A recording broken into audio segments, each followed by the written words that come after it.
Hi everyone, ನಮಸ್ಕಾರ ಎಲ್ಲರಿಗೂ. ಇವತ್ತು ನಾವು ಮೀನು ಫ್ರೈ ಮಾಡಲಿಕ್ಕೆ ಮನೆಯಲ್ಲಿ ಮಸಾಲ ಹೇಗೆ ರೆಡಿ ಮಾಡೋದು ಅಂತ ಹೇಳಿ ನೋಡುವ. ಈ ಮಸಾಲದಿಂದ ನಾವು ಈಸಿಯಾಗಿ ಸುಲಭವಾಗಿ ಫಿಶ್ ಫ್ರೈ ಕೂಡ ಮಾಡ್ಬೋದು.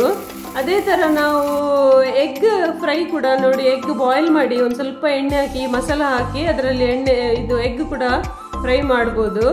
ಮತ್ತೆ ಬೊಂಡಾಸು ಸುಕ್ಕ ಕೂಡ ನಾನು ಇದರಲ್ಲಿ ಮಾಡಿದ್ದೇನೆ. ಈಸಿಯಾಗಿ ಬಫತ್ ಪೌಡರ್ ಬದಲು ಈ ಮಸಾಲ ಹಾಕ್ಬೋದು. ಹೇಗೆ ಮಾಡೋದು ಅಂತೇಳಿ ನೋಡುವ. ನಾನಿಲ್ಲಿ ಕೆಂಪು ಮೆಣಸು ಸಾಧಾರಣ 15ರಿಂದ 20 ಕೆಂಪು ಮೆಣಸು ತಗೊಂಡಿದ್ದೇನೆ. ಮತ್ತೆ 8ರಿಂದ 10 ಗಿಡ್ಡ ಮೆಣಸು ತಗೊಂಡಿದ್ದೇನೆ. ಕೊತ್ತಂಬರಿ ಬೀಜ 2.5 ಟೇಬಲ್ ಸ್ಪೂನ್ ಆಗುವಷ್ಟು ಕೊತ್ತಂಬರಿ ಬೀಜವನ್ನು ತಗೊಳ್ತಾ ಇದ್ದೇನೆ.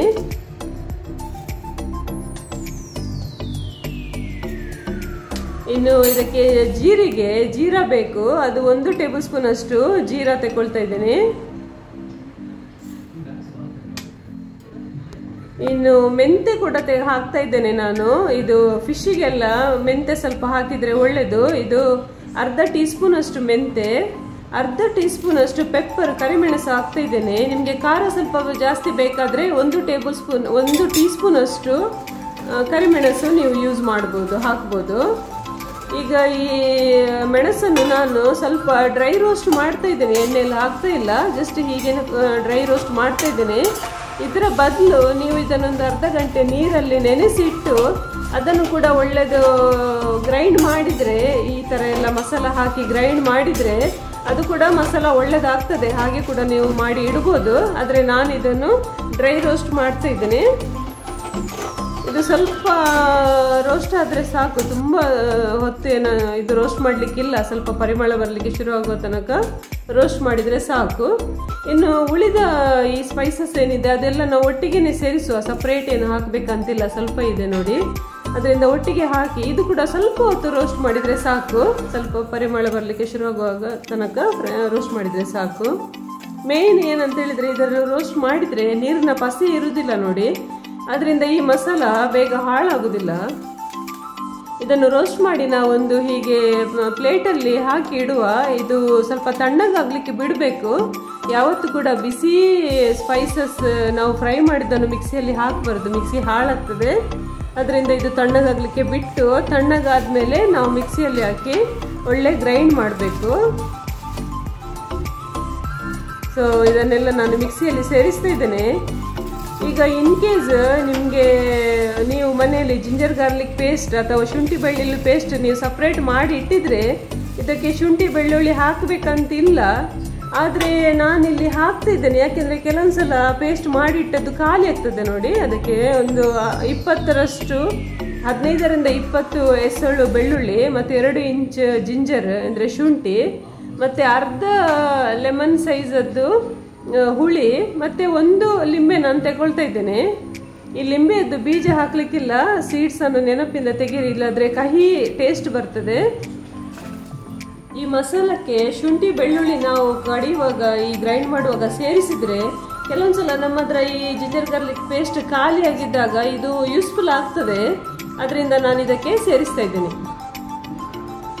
ಇನ್ನು 1 ಲಿಂಬೆ ರಸ ಕೂಡ ಇದಕ್ಕೆ ಹಾಕ್ತಿದ್ದೇನೆ. ನೆನಪಿನಿಂದ ಇದರದ್ದು ಸೀಡ್ಸ್ ಅನ್ನು, ಬೀಜವನ್ನು ತೆಗೀರಿ, ಇಲ್ಲದ್ರೆ ಕಹಿ ಆಗ್ತದೆ. ಈ ಲಿಂಬೆ ಹಾಕುವುದರಿಂದ ಈ ಮಸಾಲಕ್ಕೆ ಒಂದು ಒಳ್ಳೆ ಪರಿಮಳ ಬರ್ತದೆ. ಇದು ಫಿಶ್ ಫ್ರೈ ಮಾಡಿದಾಗ ಒಳ್ಳೆ ಪರಿಮಳ ಹಾಗೂ ಟೇಸ್ಟ್ ಬರ್ತದೆ. ಹಾಗೆ ಲಿಂಬೆ ಹೆಲ್ತಿಗೆ ಕೂಡ ಒಳ್ಳೆದಂತ ಹೇಳ್ತಾರೆ. ಹಾಗೆ ನಾನು ಇದಕ್ಕೆ ಸೇರಿಸ್ತಾ ಇದ್ದೇನೆ. ಇದು ನಾನು ಫಿಶ್ ಫ್ರೈ ಮಾಡುವಾಗ ಪುನಃ ನಾನು ಲಿಂಬೆಯದ್ದು ರಸ ಹಾಕ್ತೇನೆ. ಇನ್ ಕೇಸ್ ನಿಮಗೆ ಹಾಕಲಿಕ್ಕೆ ಪುನಃ ಆ್ಯಡ್ ಮಾಡಲಿಕ್ಕೆ ಬೇಡ ಅಂತ ಹೇಳಿದ್ರೆ, ಇವಾಗ ನೀವು ಸ್ವಲ್ಪ ಹುಳಿ ಅಥವಾ ಲಿಂಬೆ ರಸ ಸ್ವಲ್ಪ ಜಾಸ್ತಿ ಹಾಕಿ, ಹುಳಿ ಸ್ವಲ್ಪ ಡಬಲ್ ಅಮೌಂಟ್ ಅದು ಹಾಕಿ, ಆವಾಗ ನೀವು ಮತ್ತೆ ಪುನಃ ಸೇರಿಸುವ ಅವಶ್ಯಕತೆ ಇರುವುದಿಲ್ಲ. ಇನ್ನು 1 ಟೇಬಲ್ ಸ್ಪೂನ್ ಅಷ್ಟು ಉಪ್ಪು, 1/2 ಟೀ ಸ್ಪೂನ್ ಅಷ್ಟು ಅರಿಶಿನ ಪೌಡರ್ ನಾನು ಸೇರಿಸ್ತಾ ಇದ್ದೇನೆ. ಇಲ್ಲಿ ಉಪ್ಪು ಜಸ್ಟ್ ಪ್ರಿಸರ್ವೇಟಿವ್, ಅಂದರೆ ಈ ಮಸಾಲ ಹಾಳಾಗದೆ ಇರಲಿಕ್ಕೆ ಅಷ್ಟೇ. ಮತ್ತೆ ಅರಿಶಿನ ಪೌಡರ್ ಕೂಡ ಇದಕ್ಕೆ ಸೇರಿಸ್ತಾ ಇದ್ದೇನೆ ನೋಡಿ. ಇದಕ್ಕೆ ಸ್ವಲ್ಪ ನೀರು ಹಾಕಿ ಈ ಥರ ದಪ್ಪ ನಾವು ಗ್ರೈಂಡ್ ಮಾಡಬೇಕು, ತೆಳು ಮಾಡಬಾರ್ದು, ದಪ್ಪ ಗ್ರೈಂಡ್ ಮಾಡಬೇಕು. ಇಲ್ಲದಿದ್ದರೆ ಅದು ಮೀನಿಗೆ ಹಿಡಿಯೋದಿಲ್ಲ. ಅದರಿಂದ ಒಳ್ಳೆ ಫೈನ್ ಪೇಸ್ಟ್ ಮಾಡಿ ಗ್ರೈಂಡ್ ಮಾಡಿ ಒಂದು ಕಂಟೈನರಲ್ಲಿ ಅಥವಾ ಯಾವುದೇ ಒಂದು ಬಾಕ್ಸಲ್ಲಿ ಹಾಕಿ ಇಡುವ. ಇದು ನೀವು ಗ್ರೈಂಡ್ ಮಾಡಿದಾಗ ಬಿಸಿ ಇರ್ತದೆ, ಅದರಿಂದ ಆವಾಗಲೇ ಇದನ್ನು ಕವರ್ ಮಾಡಬೇಡಿ. ಸ್ವಲ್ಪ ಹೊತ್ತು ತಣ್ಣಗಾಗಲಿಕ್ಕೆ ಬಿಡಿ. ನಂತರ ಇದನ್ನು ಕವರ್ ಮಾಡಿ ನೀವು ಫ್ರಿಜ್ಜಲ್ಲಿ ಇಟ್ಟರೆ ಸಾಧಾರಣ 1-1.5 ತಿಂಗಳ ತನಕ ಬರ್ತದೆ, ಇದು ಹಾಳಾಗುದಿಲ್ಲ. ಇವಾಗ ನಾವು ಇದು ಯೂಸ್ ಮಾಡಿ ಫಿಶ್ ಫ್ರೈ ಹೇಗೆ ಮಾಡೋದು ಅಂತೇಳಿ ನೋಡುವ. ಮಸಾಲ ನಮ್ದು ರೆಡಿ ಆಗಿದೆ.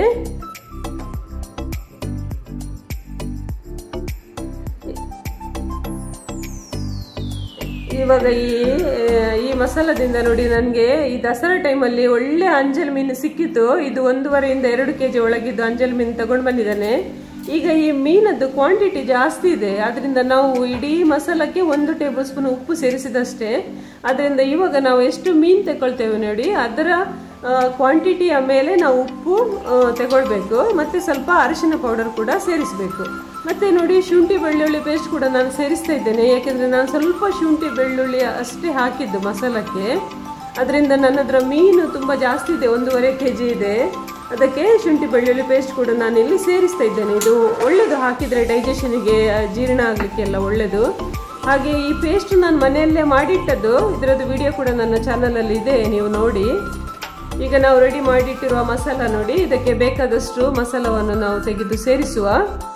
ಎಷ್ಟು ಈ ಮಸಾಲ ಮಾಡಿಟ್ರೆ ಎಷ್ಟು ಈಸಿಯಾಗಿ ನಾವು ಒಂದು ಫಿಶ್ ಫ್ರೈ ಮಾಡಲಿಕ್ಕೆ ರೆಡಿ ಮಾಡಬಹುದು ನೋಡಿ. ನಾವು ತಗೊಂಡಿರುವ ಮೀನಿಗೆ ಎಷ್ಟು ಮಸಾಲ ಬೇಕು ಅದರ ಲೆಕ್ಕದಲ್ಲಿ ನಾವು ಇದನ್ನು ಸೇರಿಸುವ.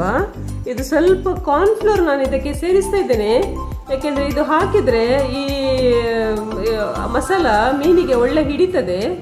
ಮತ್ತೆ ಹುಳಿಗೋಸ್ಕರ ನಾನು ಲಿಂಬೆ ರಸವನ್ನು 1 ಲಿಂಬೆ ರಸವನ್ನು ಇಲ್ಲಿ ಹಾಕ್ತಾ ಇದ್ದೇನೆ.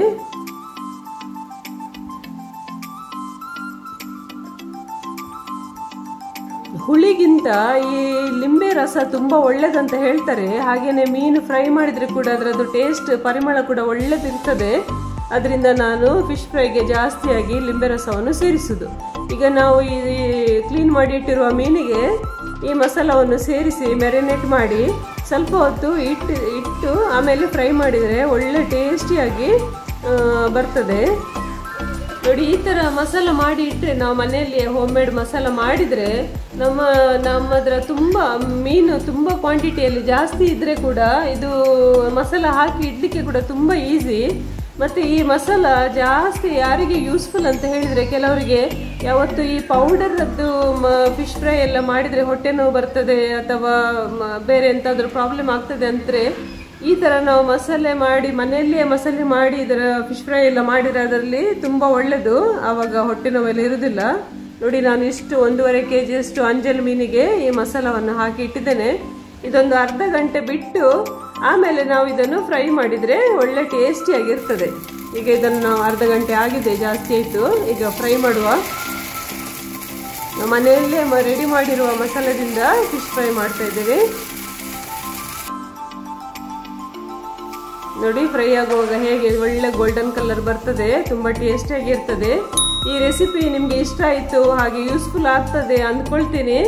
ಈ ವಿಡಿಯೋವನ್ನು ನೀವು ಲೈಕ್ ಮಾಡಿ ಬೇರೆಯವ್ರಿಗೂ ಶೇರ್ ಮಾಡಿ ಹಾಗೂ ಈ ಚಾನಲನ್ನು ಸಬ್ಸ್ಕ್ರೈಬ್ ಮಾಡಿ. Thank you so much. ನೀವು ಈ ಥರ ಮಸಾಲ ರೆಡಿ ಮಾಡಿ ಫಿಶ್ ಫ್ರೈ ಮಾಡಿದರೆ ಹೇಗೆ ಆಯಿತು ಅಂತೇಳಿ ನನಗೆ ಕಮೆಂಟ್ ಮೂಲಕ ತಿಳಿಸಿ. Thank you for watching.